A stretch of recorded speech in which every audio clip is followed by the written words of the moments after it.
Let me first introduce Shri Bhupinder Kumar, a senior BPCL officer with a vast experience of over 3 decades across various roles in the company, currently DGM Vigilance CEO, who would be our host for the day. I also take the pleasure in welcoming our guest, Dr. Ajinkya Navare, faculty of the Science of Spirituality at Jain Institute of Management and Research. Dr. Navare holds a PhD in organizational behavior from IIT Bombay. His research areas are on karma yoga and its impact on spirituality and positive psychology at the workplace. He is also an assistant professor at the Indian Institute of Management, Jammu. They are both here today to discuss a pertinent topic, very relevant in today's scenario and commonly encountered by us all as officers on a daily basis, which is dealing with ethical dilemmas in the workplace. Let us all expand our perspectives around this today, for which I now invite Shri Bhupinder Kumar to set the context and begin this discussion. Who has taken such a valuable time that and he has joined us to throw some light on this subject. And in this webinar, we will be pondering upon the topic of dealing with ethical dilemmas at our workplace.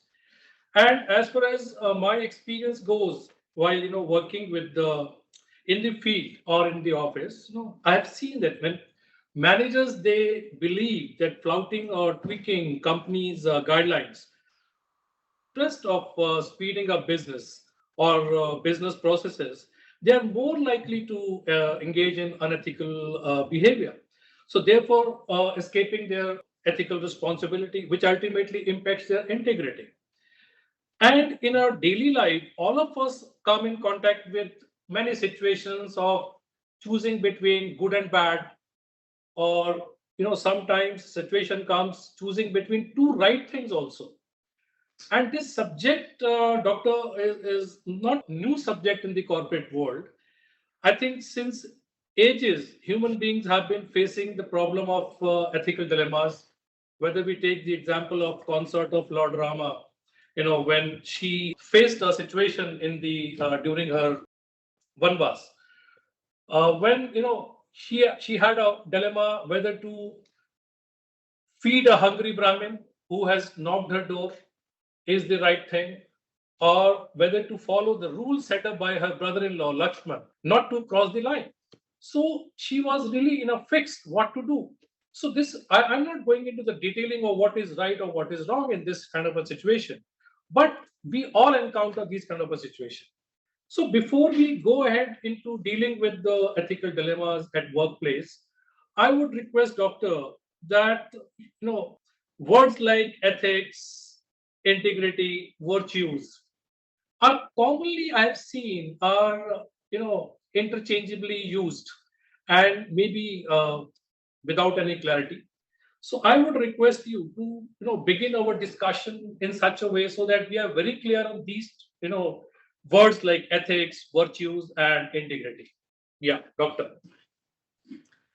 First of all, thank you so much, Bhupinder ji, and BPCL for inviting me here, and it is a sheer pleasure to be the part of this webinar. Now, coming to ethics. So ethics actually gives us this, ethics is about this moral principle. So when we are faced with the ethical dilemma, these principles help us to choose the action. So if I am facing the dilemma that I can help somebody by breaking the rule, then should I break the rule or not? This is the dilemma. Then what action I should take? Based on what? So that basis is provided by ethics. Now, when we talk about virtues, so virtues is more like my own values, my disposition, and I would say that it is reflected through my behavior, through my thoughts, through my actions, through the decisions. That is what we call about virtue. And integrity is about, I would say, it is about being honest and committed to the principles, that moral principles that we have chosen. So when we say a person is very integrity is very high, it means it's very committed, very rooted, anchored in the principles. So this is how we can differentiate this. I hope it answers. Yeah, no, that's the way we are just leading the discussion forward and setting the tone to come to the field level of the If you see that, as a corporation, we are custodian of the public fund or the taxpayers' money. We're dealing with that. So we have a responsibility to spend each penny with wisdom and with commercial prudence, as well as the value-based approach. We have to apply whether the taxpayers' money or the shareholders' money is, properly used to the right cause for which we exist as a corporation. So, but when the situation comes that everything cannot be rule-based in the field, many a times the rules are there, but the situation for which the rule has been set up, that situation has changed, and there is an absolutely new situation which has come, or the business environment has come. So, in that kind of a situation, I need to use my faculty of discernment. I need to take a judgment out of the two situations or maybe more options. In that kind of a situation, if my personal aspirations become greater than the corporation's aspirations or corporation's vision, or they are not in line with the corporation vision, in that situation, mainly, I tend to take a decision whose consequential benefits may be perhaps will be more beneficial to the individual than to the corporation. So, in that kind of a situation, how do I manage my urge to manage my personal aspirations and align that with the corporation? Yeah, yeah. So here, I think what we are assuming is my aspirations are against the corporation or something like that.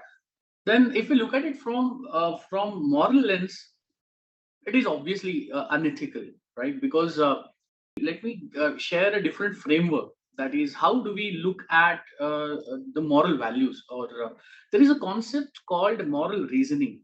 What is that? In a simple language, when we are faced with a dilemma, we choose certain action. So suppose we have two options, option A and option B, and we choose either of them. And how do we choose them? We provide some reasoning behind it. That because I think so, because I believe so, because I thought so, so I'm choosing this particular option. So based on this reason, we can say that there is a kind of hierarchy in terms of moral values.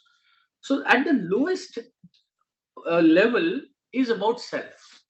So when people think about their harm, that is the lowest level. Little above is people think about their benefit. For example, suppose company has given a particular rule. People are following that rule. Why? A group of people would say that if I don't follow, I will have to face certain consequences in my appraisal. That is level one. There will be another group which says that if I do this, probably I will be rewarded after a year because I will be considered as a good employee. That is level two, because I'm thinking about my personal gain. The next level is now we are increasing. I'm increasing my area of concern, and now I'm thinking about people around me. I'm thinking about my colleagues. I'm thinking about my immediate boss or the team with whom we are working. So that is next level. Beyond that, then we are thinking about organization. Beyond that, then people may think about ethics and principles as an independent. Similarly, they can think about their professional values. So they consider their occupation to be higher than what we have. So I think it all depends upon at what level the person is thinking about. So is he putting himself first, or is he putting he or she is putting organization first in these kind of situations? So I look at it from the intent perspective, that what is the intent behind that action. So the action may look to be very pro organization, but what was the intent? Was it to progress my own career, or was it to actually help my organization? That matters the most, according to me.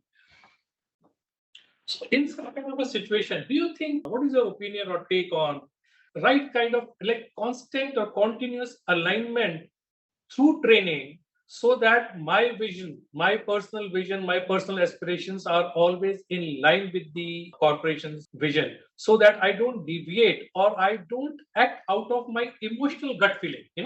There is an instinctual response to situations many a times. So how do I manage my instinct feeling, gut feeling, or emotions, or later on I apply my rational thinking to justify my emotions. So what is your take on that? Is what you're asking is basically how do I align my aspirations with organizational aspirations, right? I think it is a two-way process. It is always a constant give and take which happens between the organization and the employee. So when employees feel that they are being taken care of by their organization, or when organization works as if they are the guardian of their employees, then the congruence of identity. So I do not remain just I, but I became identified with the organization I'm working for. So that is important, and that is what we call organizational citizenship behavior. So that citizenship behavior is when I'm not just me. So for example, when we say citizen, so I'm not just Ajinkya, but I'm also an Indian. So I carry that identity all the time. And whenever required, I could express that identity. Similarly, this kind of identity should be there with the organization. And how does it happen? It happens both the ways. The one is, as employees also look for the organization which can help them to achieve their own personal goals.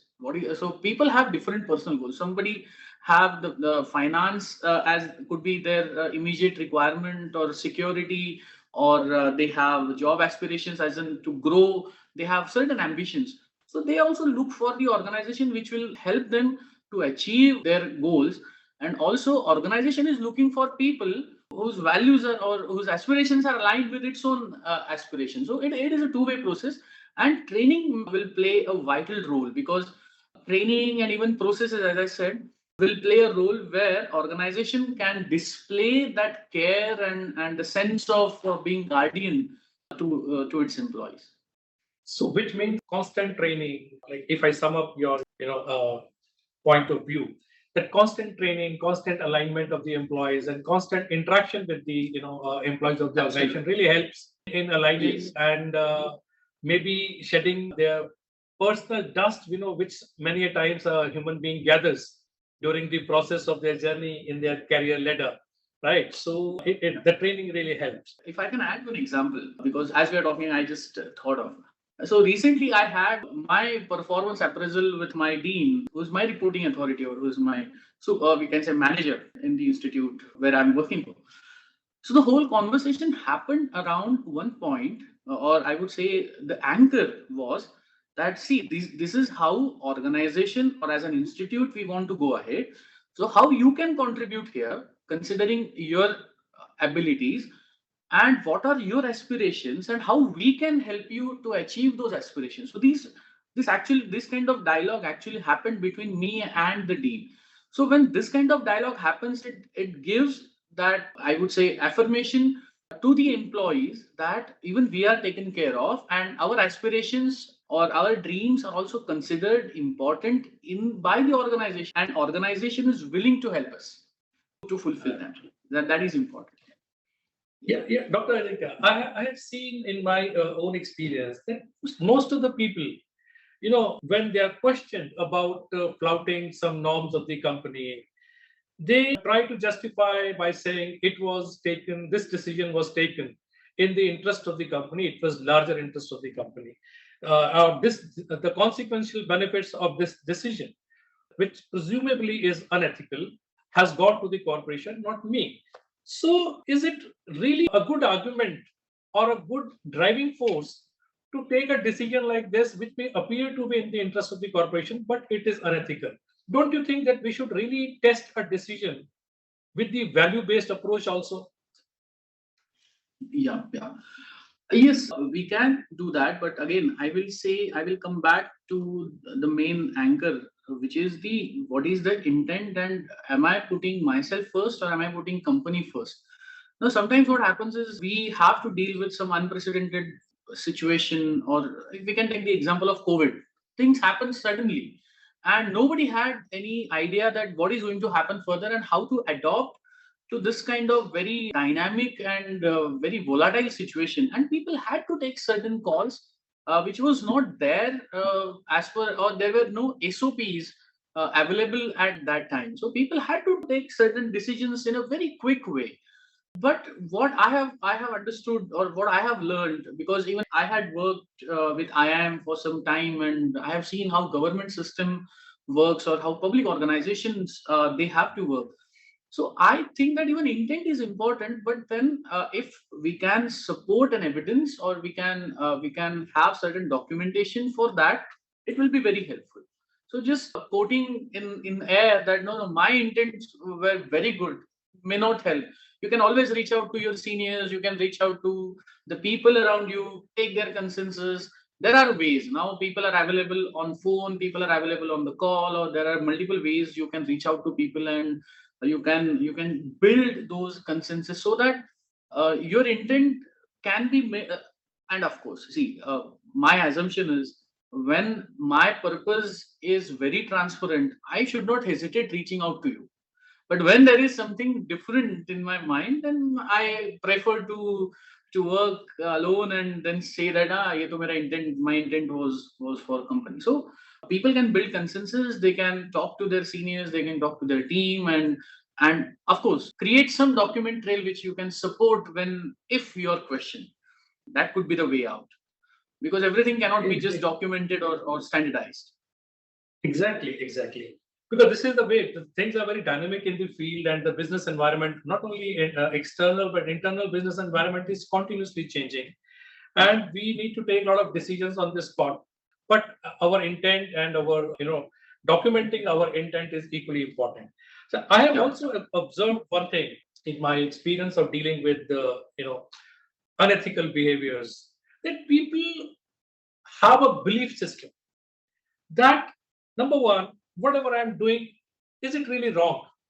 I mean, I'm okay with this. So, ye jab chalta hai, ye ho jayega. There's nothing wrong in it. There's nothing wrong. This is one. Second is, I always believe that it is good for my company. So, what is the problem? So long my company is getting benefit out of it, even if I tweak a guideline or tweak a some kind of a external guideline, so it is good for my company. And second is, even if I'm caught, my seniors are going to, condone me off, that they're going to forgive me. ठीक है, whatever you have done, it's okay, or they have a belief system that I'll be safe. Second is that I won't be caught, even if I have done, or either it's a cyber kind of a situation where I'm dealing with the internal processes of the company, or nobody is watching me. I'm doing it on the computer. Say SAP, I'm using somebody else's ID, or maybe tweaking my knowledge of IT, and doing some kind of activity unethical, so I won't be caught. So these are 4 or 5 beliefs which a person thinks that are going to save me from unethical behavior. So how do you deal with these kind of belief system, so that people, जिसे कहते हैं ना कि ऊपर वाला सब देख रहा है, so even if I have a solid belief, I should be able to at least think once, my actions are being watched. Someday somebody will watch it.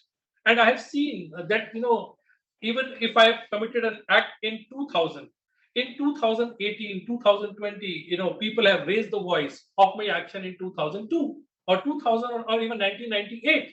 So I need to answer that in 2022. So how do you respond to that kind of a belief system which people follow? Yeah. What you said is absolutely right, and I would like to share some very interesting statistics on the same line, which I recently I happened to read one report which is by EY.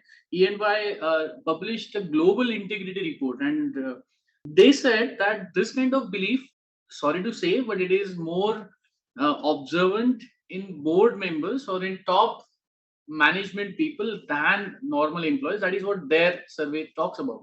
So they said that around 42% of the board members, or 42% of the top management people of what they surveyed, they felt that their unethical behavior will be tolerated by the organization.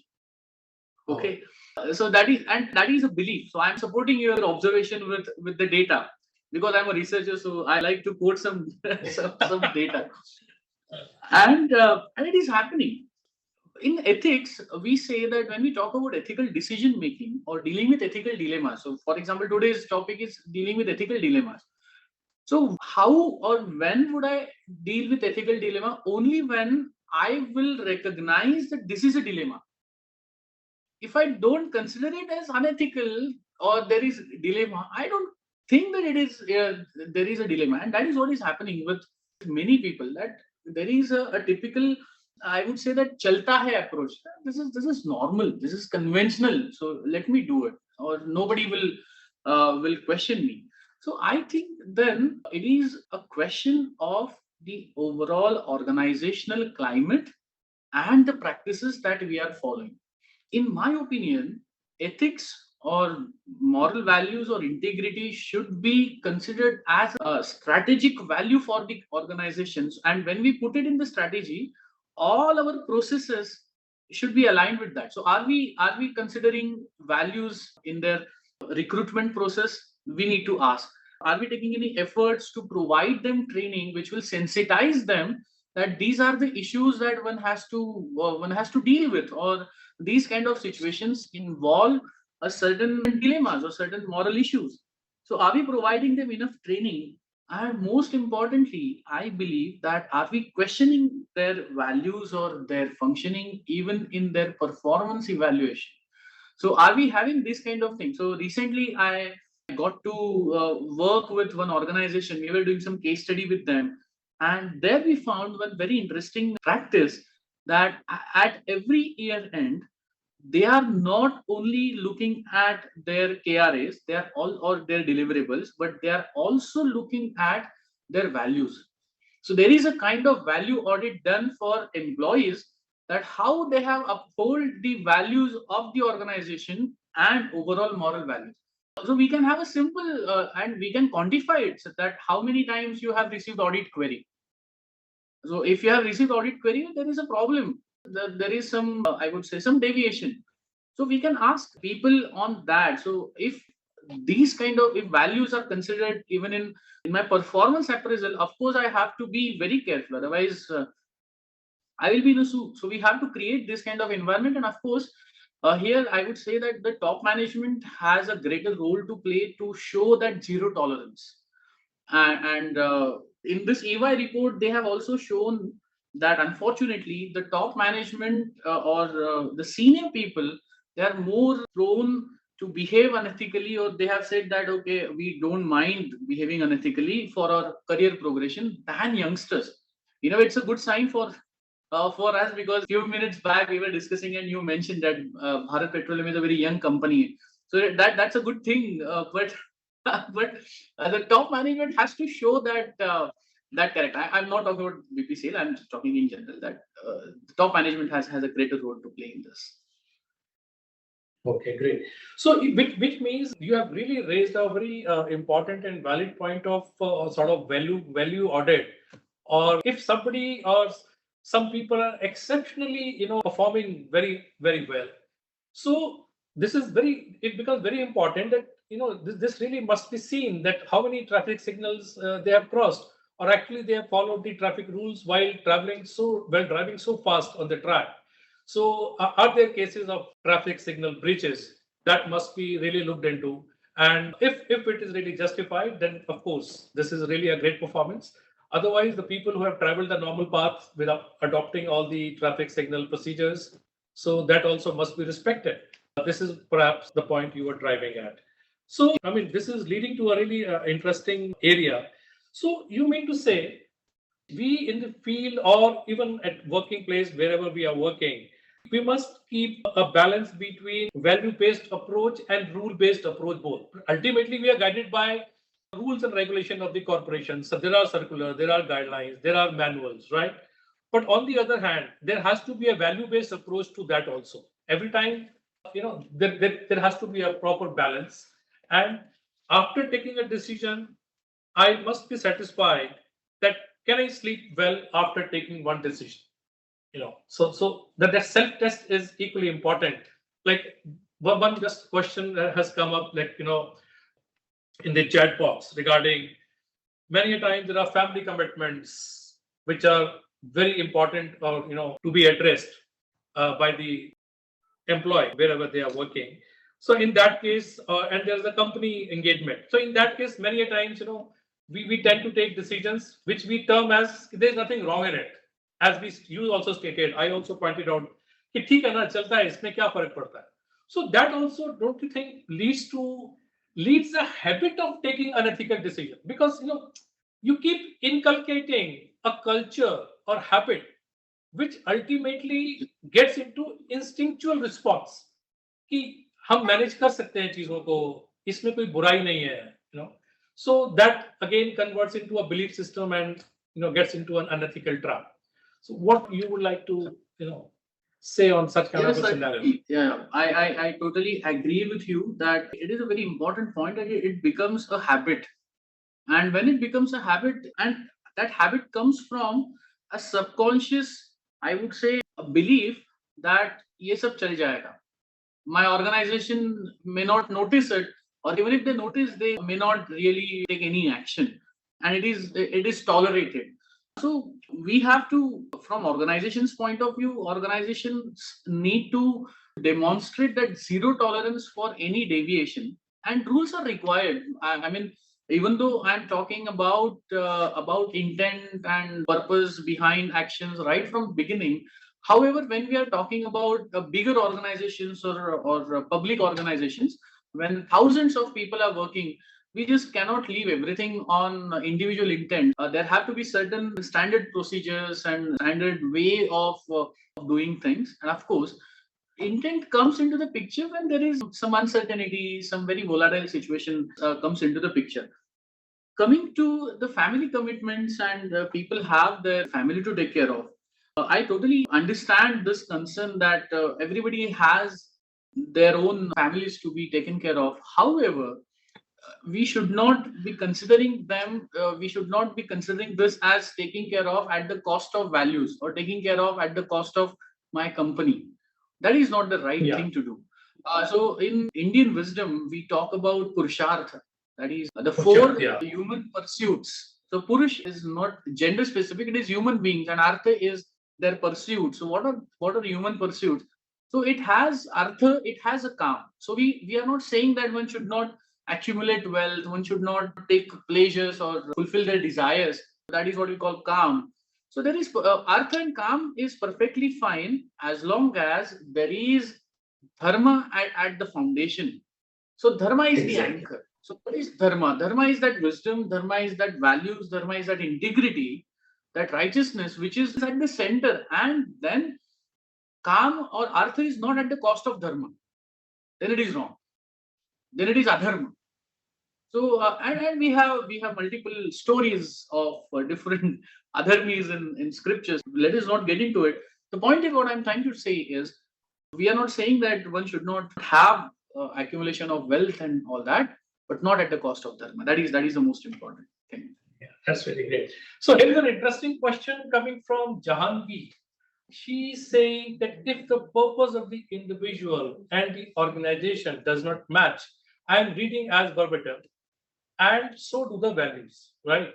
So how one should approach the system when the person knows he cannot change the system? Can retreat be an answer to ethical dilemma? Can be. Sorry, I missed the last sentence. Can retreat from a situation be an answer to ethical dilemma? So in my opinion, it all depends upon what kind of system are we talking about. Is it a very rigid one where I have no role to play? Let us say I'm a very new employee in the organization, and if I find that okay, there is something very fishy happening, so and if I start whistleblowing right from day one, then people may not consider me or people may not take me seriously. So it's a complex issue. So if I'm at the higher position, and if I find that okay, something is not right, then I have some role to play. So here, one way of looking at it is identify the things which are in my control and the things which are not in my control. And if you believe that changing the organizational values or changing the course of the organization is beyond your control or beyond your influence, it's better to change. I mean, change your organization, because I'm not of the opinion that no, we should keep doing just for sake of job, because again, as I said, artha and calm not at the cost of dharma. So dharma comes first. Yeah, exactly. So these kind of situations really interesting, and everybody encounters. Maybe it could be your area of influence or area of concern when people have to think like that: whether shall I retreat or shall I go ahead or not? I won't call it fight a system, but at least take up with the system. But in my personal opinion, I have seen that, for example, take the whistleblowers policy. Now, whistleblower policy actually enables those kind of people. If you see, more harm has been caused to the society by the good people's inactivity rather than the activity of the bad people. Because Absolutely. good people choose to keep silent, right? What I'm saying is, in Hindi, if I say कि समाज की जितनी हानि दुर्जनों की दुर्जनता से नहीं हुई है, उतनी सज्जनों की निष्क्रियता से हुई है. Absolutely. Because the people like Bhishma, they were watching things happening, and everything was happening in front of their own eyes, and somebody is being unrobbed, and those kind of situations were there, and they were all ज्ञानी people, and they were happening, things were happening. तो जो लोग देख रहे हैं चीजों को गलत होते हुए, if they choose to retreat or if they choose to keep quiet, then also they are equally contributing to the demolition of the social fabric or the corporate fabric or the integrity fabric of the organization. So in such a situation, I think individual wisdom, practical wisdom or practical guts are also equally important. That what do you want to choose out of the two situations? And every situation, every decision will lead to some results. Accordingly, this is how I was trying to understand this kind of a situation. So one is like we at our organization, we follow rule-based approach as well as value-based approach. Trust, of course, is the the kind of values we at BPCL follow. The trust is the bedrock of our existence. We really trust our employees, and the kind of trust we have created either by using technology or by our own conduct is really of very paramount importance to us. But as far as in the field, major issue comes is the emotional management while performing, because you are so attached to you are so highly passionate to your, at the young age, I would say, to your performance, or you really want to show something to the organization. Hey, look, this is what I have achieved. I can outperform the human strength limits. So in that kind of a scenario, when my decisions become instinctual responses, emotion-based responses, so I need to practice a rational approach also. So in that case, the role of seniors play a big role when somebody is really going hyper in chasing the target and trying to jump the traffic signals and assuming that nobody is watching, or if somebody will watch, I will manage, or I will be condoned of kind of a situation. What I told about belief system, कि समाज में सब चलता है, something. So in that kind of a situation, the role of senior also plays a big role in managing that person, that employee's emotional intelligence. Look, gentlemen, or look, ma'am, just hold on to passion. There are rules also. You may be a fast driver. You may love driving very fast on a new posh car, swanky cars, but there are traffic signals on the road. You need to follow that, and accordingly you drive. So this is what I was, trying to contemplate during my experience while working with these kind of unethical behavior cases or ethical behavior cases also. What is your take on the talking about pro-honesty mechanism in the organization rather than anti-corruption? Yeah. Okay. I think both the mechanisms are very important in a way that anti-corruption would help to safeguard the organization from long-term consequences that this kind of, if any unethical behavior happens. So that will teach people, or that will help people to know what should not be done. But that is not sufficient enough. So people need to know that what they have to do.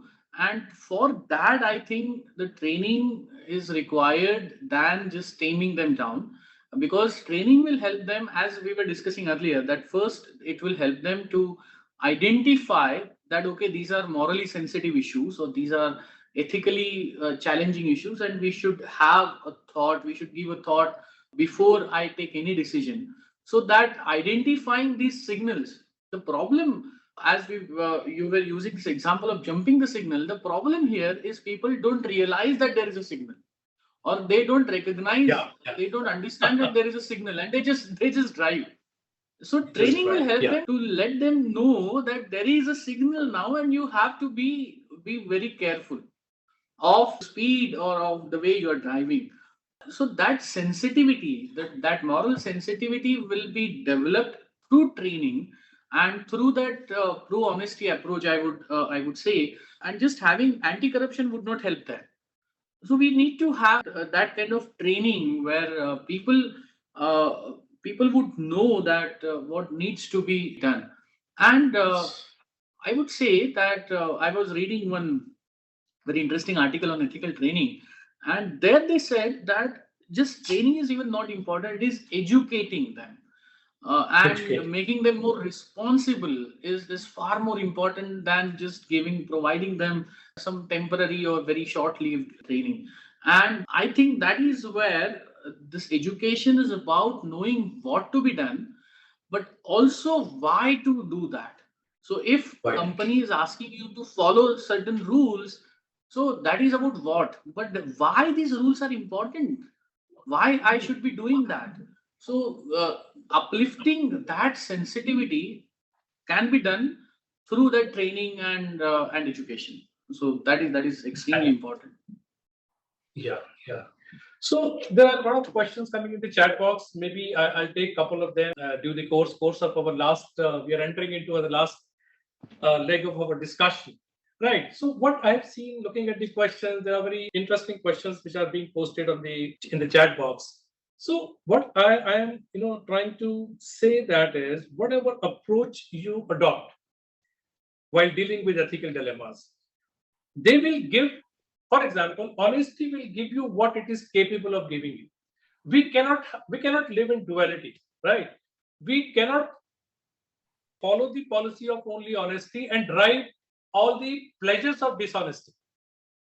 So the real problem is many a time we want to be seen as an honest person, but we want to enjoy all the displeasures of honesty.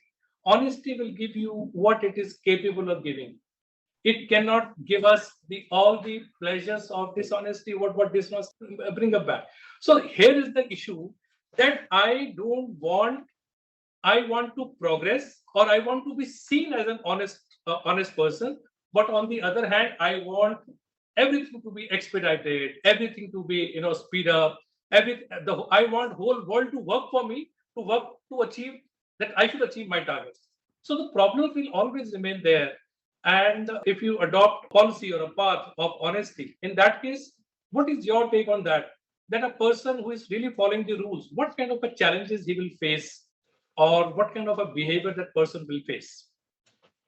Yeah, I think there are multiple layers to it. That first is there is an assumption that morality doesn't pay well, or there is a general, I would say, perception that if I'm following ethics, I may be compromising on my financials, but the numbers show something very different.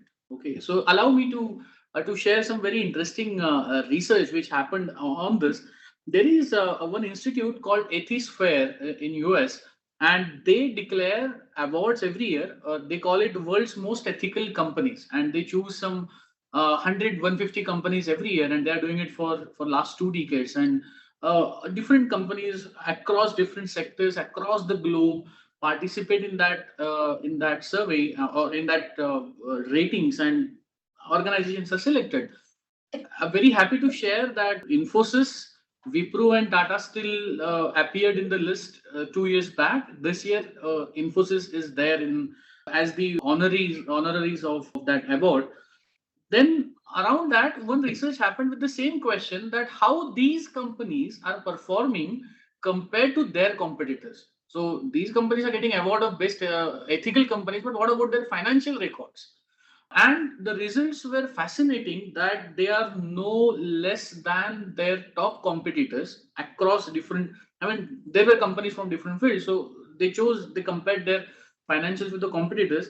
Moreover, it was found that around 40 companies, 40% of the companies had double profitability and double financial indicators in them twice better than their competitors. It means I just wanted to highlight or to break this myth that ethics or integrity or morality doesn't pay. It's not true. It pays, but it pays in a due time, in a due course. So people may miss out in that instant gratification that I do something. So I jumped the signal and I reached 5 minutes early. So that instant gratification you can have, but then if we look at the longer journey and if we look at a long term, I would say canvas, it is about the character, it is about the morality and integrity that has paid well in the long run. But in terms of what kind of challenges, the first challenge is to remain committed, to remain to have that conviction for one's values and let go these as you said, to let go these small pleasures of being dishonest. that Yes, that that's is a right. major challenge, and one has to overcome these challenges, and that comes from dedication, and that comes from my commitment to my own values. I want to be very very sincere about that, so that comes from that authenticity. And it is also about, I would just add one last point, that challenges we say, hardships we said, but it all depends upon the perception. That again, there is a perception that if I follow ethics, I will face a lot of issues. It's not like that. It is about how do I perceive them, how do I perceive situations. If I perceive situations in a very timid way, then we use a word that whatever manasthiti we have, we look, the paristhiti appears like that. जैसे मनस्थिति वैसे Right. परिस्थिति. That's it. So if my manasthiti is negative, then, or if my manasthiti is not convinced with the values, then I will start looking at the challenges that, Arey, this is what I'm facing. So let us go by the convention, and this ethics and morality may not pay. But if we go by the conviction and if we go by the positive approach, then and we use the term, there is one term called prasada buddhi. So if we follow the path with the prasada buddhi, prasad is what we get as a prasad from our deity, and we accept it gracefully. Prasad, we accept it gracefully. We don't complain. Yes. So if we have Okay. this kind of approach in life, then no challenges one can face in the path of ethics and dharma. Then because we have the ideal of Shri Ram, who was getting ready for coronation, and he was said that, okay, next 1 hour you have to leave this palace and go to jungle and stay there for 14 years, and without a single tinge of unhappiness or sorrow, he accepted it gracefully and he left. That is the I would say the ideal, that if we can develop this kind of manasthiti, then no paristhiti can remain a challenge for us. I think that's a wonderful solution to practice actually, because it doesn't just come so easily. You need to practice this under the guidance of some seniors so that you can develop this kind of attitude. So before we actually we are ending towards a close end of the session, but before that, I really would request you to, as we were discussing before the session about some of the companies who have taken the path of ethics under pressure, right? And they have not buzzed down, they have not deviated from their path of ethics. So, and later on, they become great brand. I'm not talking about big brand, I'm talking about great brand. So when you were sharing the example of this mobile company, will you like to share that to the audience? Yeah, certainly. It was about Apple, which happened around year 2016. Before that, Tim Cook had taken over the charge of the company, and we know Tim Cook is known as a person being a leader, being very vocal about values and all. And even if we listen to his interviews, in one of his interviews, he said that North Star of my life is very simple: that I want to help people. I want to help others. So I follow, or I take all the decisions around this one principle, that I'm here to help others. So he's that kind of person. And some terror attack, or attack as in not in like 9/11, but some small incidents happened in US, and they confiscated, the US police or security agencies, they confiscated a mobile phone from a terrorist, and he was killed in the encounter.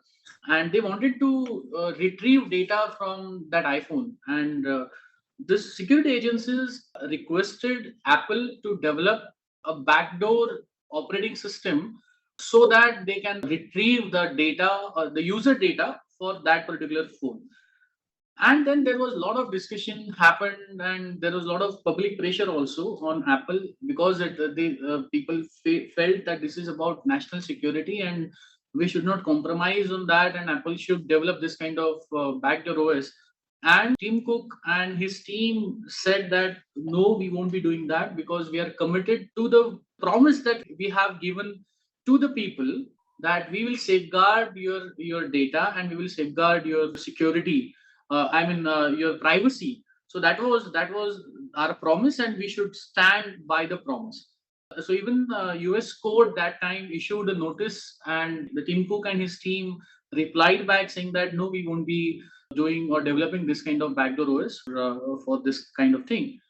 However, later on, Apple perhaps offered that you security agencies that you can share that what kind of things you need, and we will try our best to provide those kind of details we can, if we can retrieve from the phone.